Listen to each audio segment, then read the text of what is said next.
जय भीम साथियों। जय भीम, जय भारत, जय संविधान, जय मंडल, जय जोहार। आज का ये महत्वपूर्ण लाइव एक जो प्रकरण हुआ है मेरठ में उसको लेकर है और बहुत सारी इंपॉर्टेंट बातें मुझे आपके बीच में रखनी है।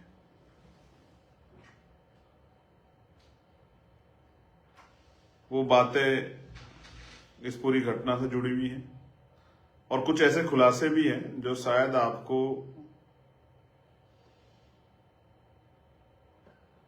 अंदर से सोचने को मजबूर कर दें, जैसी मुझे जानकारी है।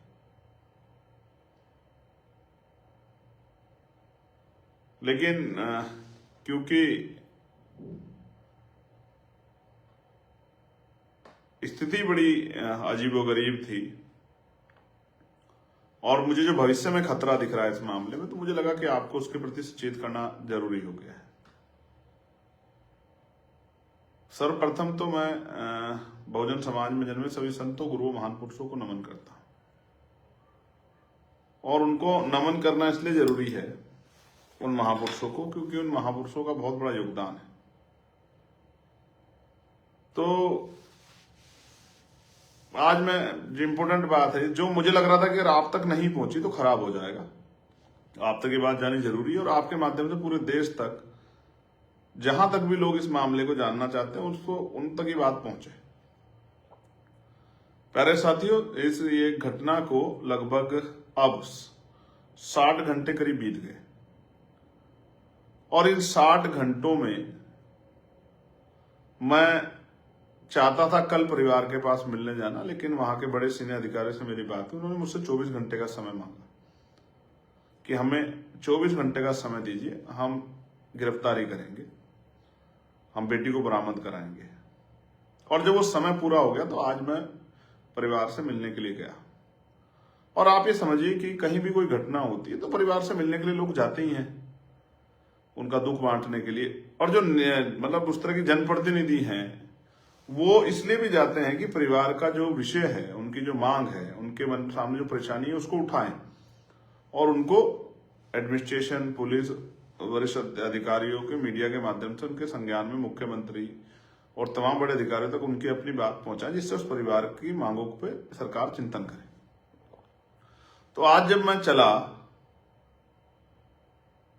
तो यहीं से पुलिस ने मुझे जो है उस तरह से मेरी निगरानी करनी शुरू की और मेन हाईवे जो है गाजियाबाद का, वो हाईवे पर बैरिकेडिंग लगा के मेरी गाड़ी को रोक लिया। मैंने उनसे आग्रह किया कि भाई मैं जाना चाहता हूं उस परिवार की पीड़ा सुनने के लिए, उनकी आवाज उठाने के लिए। मेरी परिवार से बात हुई है, अभी भी आधा घंटा पहले मेरी परिवार से बात हुई, तो उन्होंने मुझसे कहा कि आपको आना है, हमारे यहाँ जरूर आना है। तो मैंने कहा कि आप मुझे क्यों रोक रहे हो? तो उन्होंने जबरदस्ती की, गाड़ी रोक दी, मुझे पैदल उतर के चलना पड़ा, रोड कई बार जो रोड बदलने पड़े, दौड़ लगानी पड़ी, तमाम तरह से प्रयास था कि मैं वहां जाऊं क्योंकि हमारे हजारों कार्यकर्ता वहां इंतजार कर रहे थे। और जब मैं पहली गाड़ी से क्रॉस किया तो हम मतलब पहली जगह से हम लोग काफी दूर हाथापाई, मतलब पुलिस के लोग धक्का देते रहे, लात मारते रहे। एक कील जैसी नकुली चीज जो है यहाँ अगर आप देखोगे कि हाँ ये रही, वो मेरे हाथ में भी जो है लग गई। और मैंने ऐतराज भी किया कि पुलिस को अपना रोकना है, ठीक है, उसका एक तरीका है, लेकिन रोकने के साथ इस तरह की बदतमीजी नहीं करनी चाहिए। लेकिन हमारे साथियों ने हिम्मत बढ़ा के जो है और पहले पड़ाव को हम लोगों ने पार कर दिया। जैसे आगे निकले तो दूसरी जगह बैरिकेडिंग कर रखा है, वहां से मैं फिर दूसरी तरफ गया। फिर मैंने एक आगे जाके मोटरसाइकिल ली, मोटरसाइकिल से मैं और मेरे साथ जो सुरक्षाकर्मी थे हम लोग ऊपर हाईवे पे चढ़े। एक ट्रक से हम लोग जो है हमने 1 किलोमीटर करीब सफर तय किया और हमने फिर अपनी गाड़ी जो हमारे साथियों की थी उनमें गाड़ी रुकवा के बैठने को, तब फिर पुलिस सामने आ गई और इस तरह जैसे फिल्मों में होता कि गाड़ी बिल्कुल सामने लगा दी, चाहे हमें चोट लग जाए, चाहे हमारी गाड़ी को नुकसान हो जाए, चाहे उनको खुद नुकसान हो जाए। समझ नहीं आ रहा था कि ऐसा क्या हो गया। फिर मैं उसके बाद वहां से भी क्रॉस करके हम भागे वहां से, फिर एक गाड़ी अगली पकड़ी, फिर आगे गए तो आगे देखा फिर बैरिकेडिंग लगा कर फिर मैं नीचे चला गया। फिर मैं एक गांव में के जाने वाले 3 लड़के थे, गांव के में घूम रहे थे। मैंने उनसे मोटरसाइकिल ली, मैंने उनसे आग्रह किया कि भाई मेरी मदद करो, मुझे वहां जाना है। उनके जरिए मैं 4, 5, 6 गांव में होता हुआ किसी तरह से मेरे टोल पे पहुंचा, जहां हमारे साथी मेरा इंतजार कर रहे थे। फिर मेरी वहां अधिकारियों से वार्ता हुई, कई सारी चीजें हुई, 2 बार वार्ता हुई। मेरी एक ही डिमांड थी कि मैं परिवार से मिलना चाहता हूं। मेरी कोई जिद नहीं है कि मैं उस गांव में जाऊं कपसाड़ में, आप मुझे यही लाके मिला दो।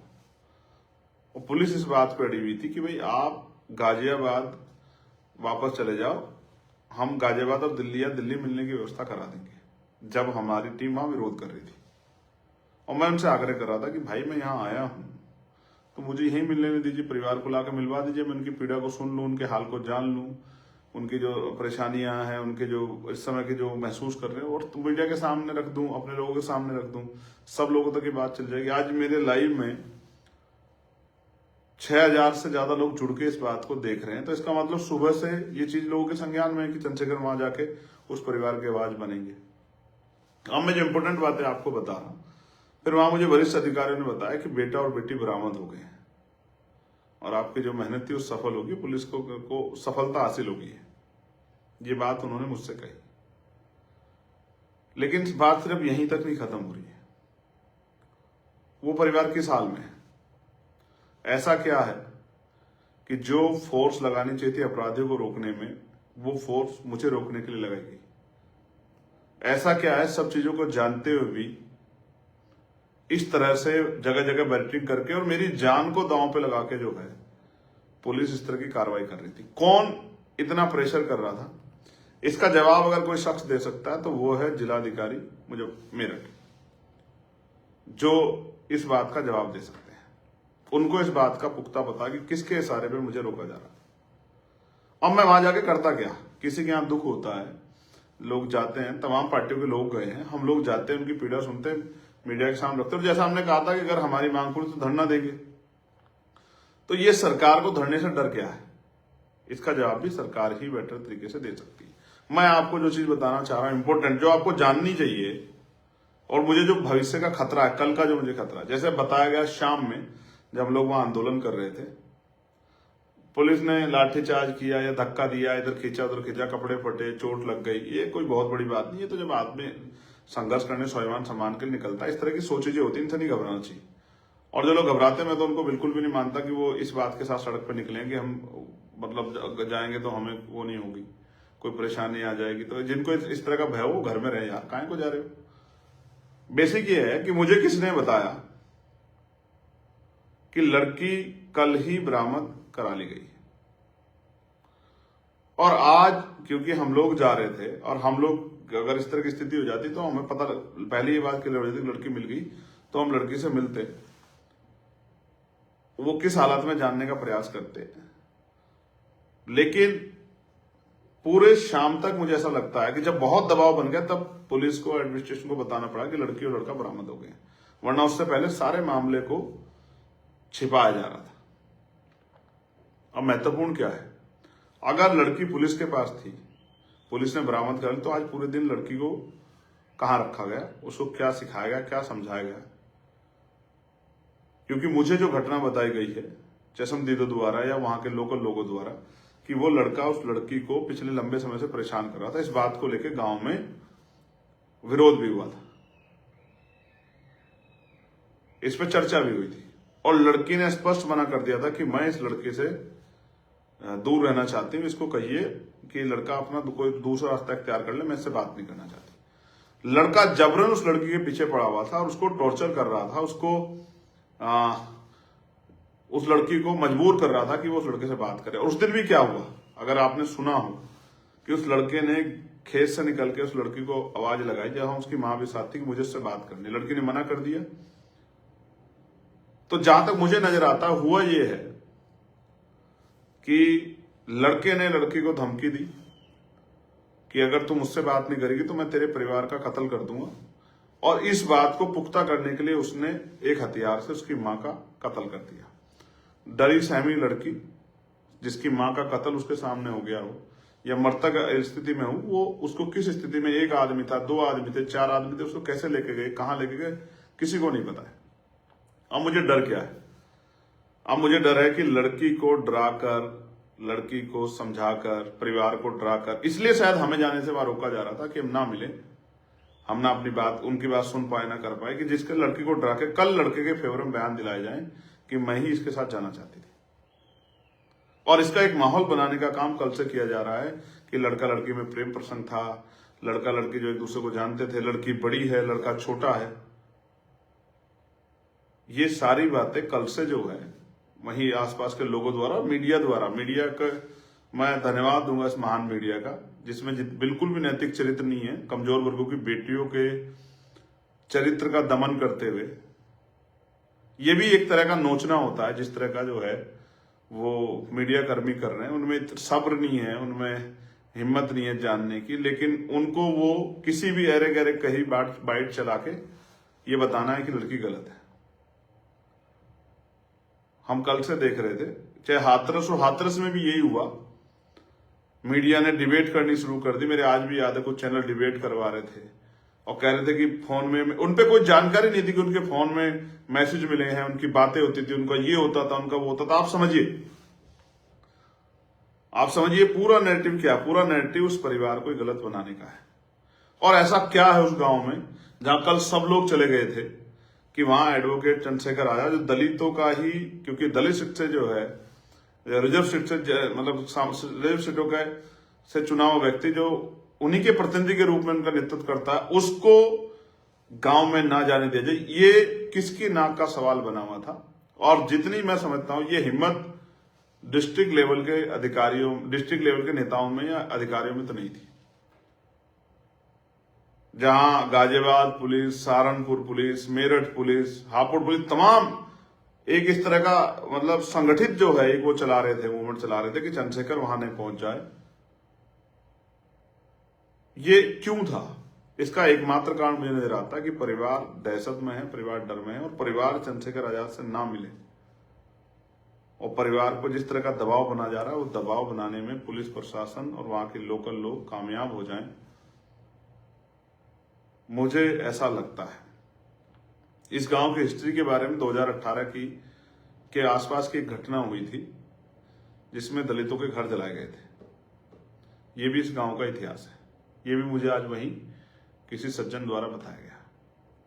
मैं आपको ये बात बता रहा हूं बहुत जिम्मेदारी से।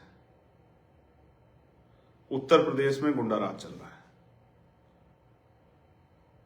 और खुद सरकार से जुड़े हुए लोग किसी भी कीमत पर अपराधियों को अपराध करने से रोकने में कामयाब नहीं हो पा रहे। लेकिन जो कोई आवाज उठाना चाहता है उनको रोकने का और उनको जो है तमाम तरह की मुसीबतों में डालने का काम सरकार के सारे पे पुलिस और एडमिनिस्ट्रेशन कर रहा है। मैं पुलिस के भाइयों का धन्यवाद दूंगा। वो कितना ही हमसे लड़ लें, कितना ही वो हमें कोहनी मार ले, कितना ही जो है वो जूते चला लें, कितना ही जो है और तमाम तरह के प्रयास कर ले, और ये कीले वीले, हम गोलियों से नहीं डरते, इनसे क्या डरेंगे, तो ये सारे प्रयास कर ले। मैं जानता हूँ कर्मचारी है उनका, वो मेरे खिलाफ नहीं है, वो किसी के खिलाफ नहीं है, वो तो ड्यूटी कर रहे हैं जिनको ड्यूटी दी गई। वरना बताइए गाजियाबाद पुलिस मुझे काहे को रोकेगी? मामला मेरठ का है, और मेरठ में भी मैं तो इस बात पे भी असहमत नहीं था कि भाई मुझे गांव में जाना है। मैं तो इस बात पे भी सहमत था कि मुझे गांव में, अगर आप गांव में दिक्कत है किसी भी तरह की, जो कल तक तो नहीं थी, कल तो ज्यादा आक्रोश था, कल तो ज्यादा लोग चिंता में थे, कल सिचुएशन वैसी थी, तो कल तक इतने लोग गए सब कुछ, तब तो दिक्कत नहीं आई। लेकिन आज जब काफी चीजें बीत गई हैं तो हम परिवार को सुने बगैर कैसे वो करेंगे? तो आज ऐसा क्या हुआ कि मुझे वहां नहीं जाने दिया गया? ये बहुत बड़ा चिंता का सबब है। और हो सकता है कल लड़की जो है किसी डर में, क्योंकि कोई मजबूत आदमी तो है नहीं समर्थन में वहां खड़ा दिख रहा है, हो सकता है डरा के धमका के कल उस लड़की से फेवर में बयान दिया जाए। ये मेरा डर है। पहले मेरा डर यह था कि हो सकता है उस लड़की की हत्या कर दी जाए, और हो सकता है उसी के ऊपर इल्जाम लगा दिया कि उसने अपनी मां की हत्या कर दी होगी। लेकिन अब मेरा डर यह है कि हो सकता है कल पीड़िता से डरा के आरोपी के फेवर में बयान दिला दी जाए और पूरे मामले को पलट के साबित कर दिया जाए कि लड़की ही लड़के को लेकर चली गई थी।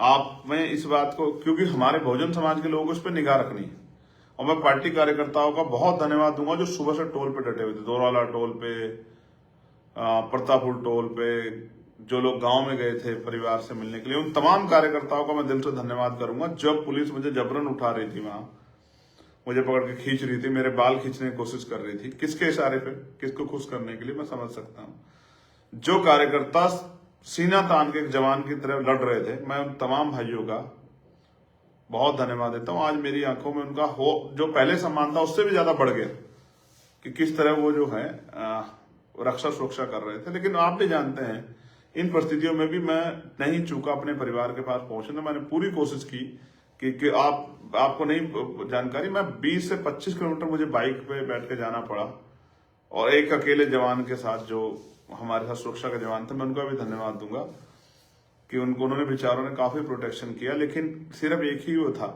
और तमन्ना ये थी कि उस परिवार से जाके मिला जाए, क्योंकि जो समय दिया गया था पूरा हो गया था। बहुत मुश्किल घड़ी, बहुजन समाज के लोगों को सतर्क रहना, सावधान रहना है। और मैं ये पूछना चाह रहा था, मैंने कहा भी मीडिया से कि कपसाड़ जो है वो पाकिस्तान के टेरिटरी में है क्या? कि वहां एक चुना हुआ सांसद जिसकी बहन को उठा लिया गया है, जिसकी जो है मां की हत्या कर दी गई, वो अपने परिवार से नहीं मिल सकता, कि ये पाकिस्तान में है क्या? क्यों? मेरठ जो दिल्ली से 100 किलोमीटर नहीं है, रोड से जो गांव 3 किलोमीटर स्थित है हाईवे से, उस गांव में एक चुना हुआ जनप्रतिनिधि, एक सांसद क्यों नहीं जा सकता?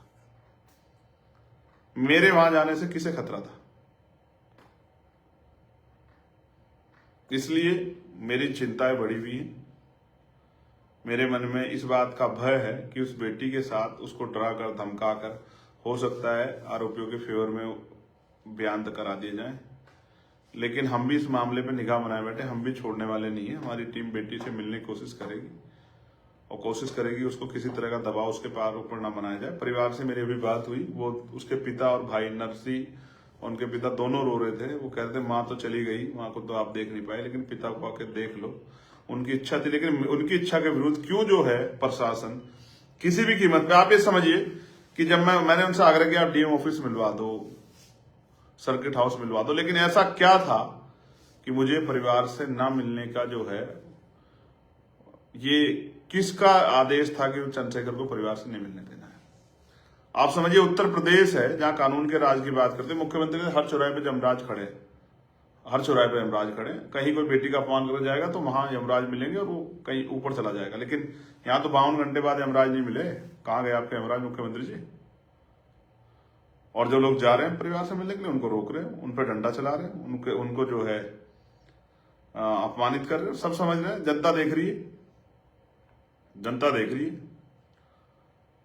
और जिस तरह का व्यवहार जो है, मुझे लगा कि बाद में पुलिस आधार बनाएगी कि भाई हमारे कार्यकर्ता भी गुस्से में आ जाएंगे, तो मैंने कहा ठीक है, हम लोग नहीं जब मिलने देते कोई बात नहीं, हमें तो अपने लोग समझाना, नहीं मिलने देंगे कोई बात नहीं। लेकिन मैं बहुत जल्द कपसाड़ जाऊंगा, मैं इस बात का आपको विश्वास दिलाता हूं।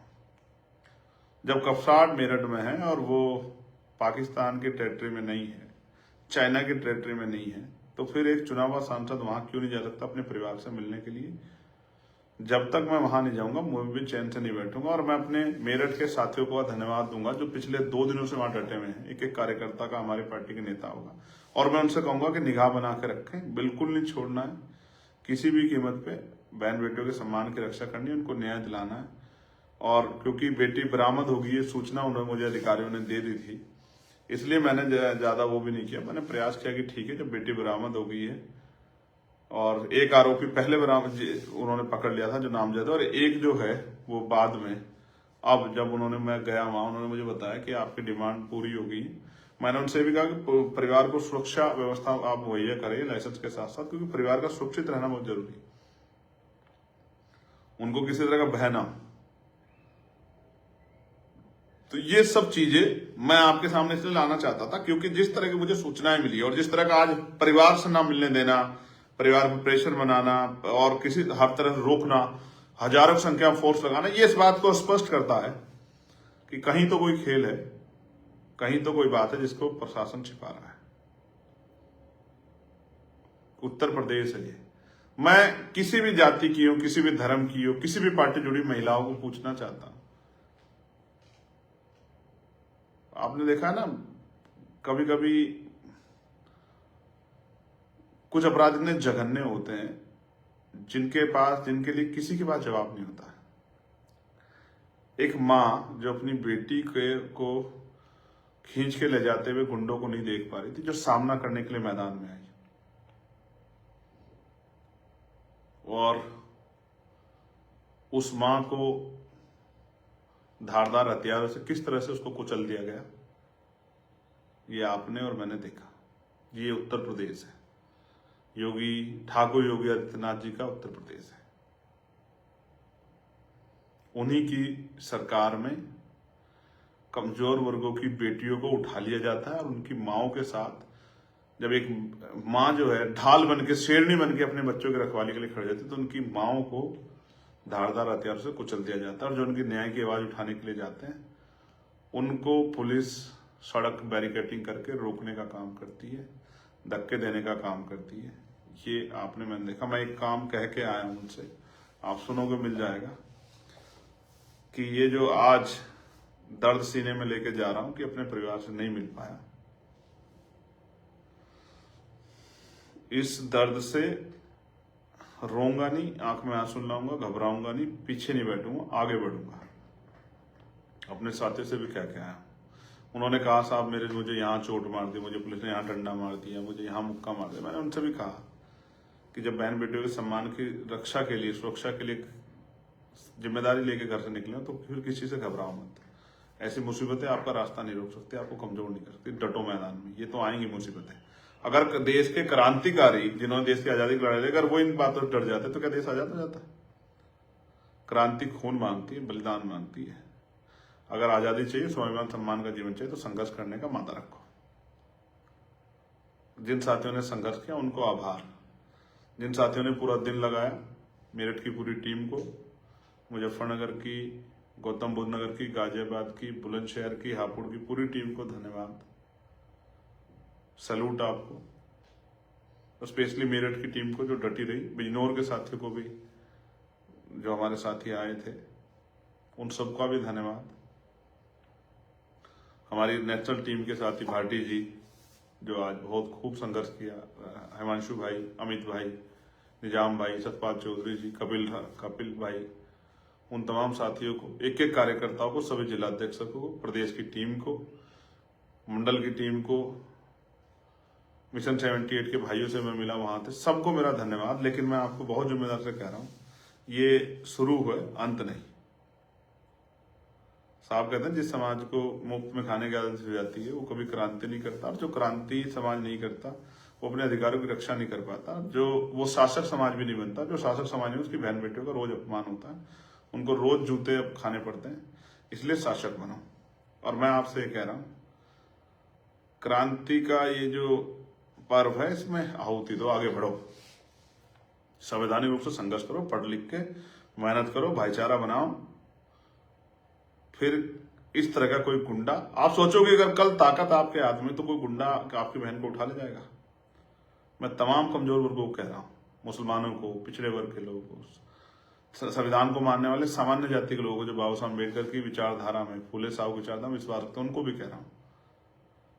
तमाम दलित समाज के लोगों को कह रहा हूं, महसूस करके देखो। उस माँ के बारे में, उस भाई के बारे में सोचो जिसकी ने माँ खो दी और बहन किस हालत में है और 52 घंटे से गायब थी। उस पिता के बारे में सोचो जिसकी पत्नी को कुचल दिया गया और जिसको बेटी को अपना सम्मान मानता, वो 52 घंटे तक गायब है। वो, मैं तो समाज को परिवार मानता हूँ, इसलिए मेरे अंदर जो फीलिंग है, फिर मैं ना अपनी तबीयत के बारे में, ना अपनी सेहत के बारे में, ना किसी और चीज के बारे में फिर नहीं सोचता। मैं एक दिन का समय मांगा था, पूरा हो गया था, इसलिए मैं गया था। और आपको इस बात के लिए मैं बता देता हूँ कि बेटी बरामद हो गई है। जो सबसे बड़ी डिमांड थी हमारी कि बेटी सकुशल है, बेटी बरामद होगी, ये बात मैं आपको बता रहा हूँ। लेकिन ये भी इसके लिए भी कर रहा हूँ कि बेटी का बयान जब तक ना हो जाए, आप लोग नजर रखना। मैं फिर कह रहा हूँ, बेटी को डराकर उसके बयान को अपराधियों के पक्ष में कराने के लिए एडी चोटी के जोड़ लगाए जाएंगे, ऐसा मेरा विश्वास है। इसलिए हमें नजर रखनी है, अपनी माँ के हत्यारों को सजा दिलवानी है और उस बेटी के सम्मान की रक्षा करनी है।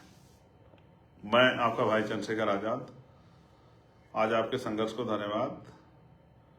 और जो साथी डटे रहे, जिनको चोट लगी, मेरे प्यारों, अपना ख्याल रखना। लड़ाई लंबी है, एक दिन में संघर्ष परवान नहीं चढ़ेगा, लेकिन जब तक राजकाज नहीं बनेगा इस तरह के अपमान आपको सहने पड़ेंगे। इस अपमान से चिल्लाओ चीखो मत, इसको अपमान के घूंट को पियो और उससे संघर्ष करने की क्षमता पैदा करो और फिर मैदान में डटो, लोगों को जोड़ के भाईचारा बना के अपनी शक्ति बनाओ। आभार, धन्यवाद। जय भीम, जय भारत, जय मंडल, जय जोहार, जय संविधान, जय जवान, जय किसान, जय विज्ञान, जय लोकतंत्र। जैसी भी बात रहेगी आपके बीच इसी मीडिया के माध्यम से आकर रखूंगा। मैं क्यों नहीं जा पाया इसके बारे में आप चिंतन करना कि क्या कारण था कि मैं नहीं जा पाया और कौन था जो चाहता था मैं ना जाके परिवार से मिलूं, और ऐसी क्या बात थी जो छिपाई जा रही थी जो मेरे जाने से सामने आ जाती है। मेरी नजर इस पूरे मामले पे आप भी नजर रखिए। धन्यवाद।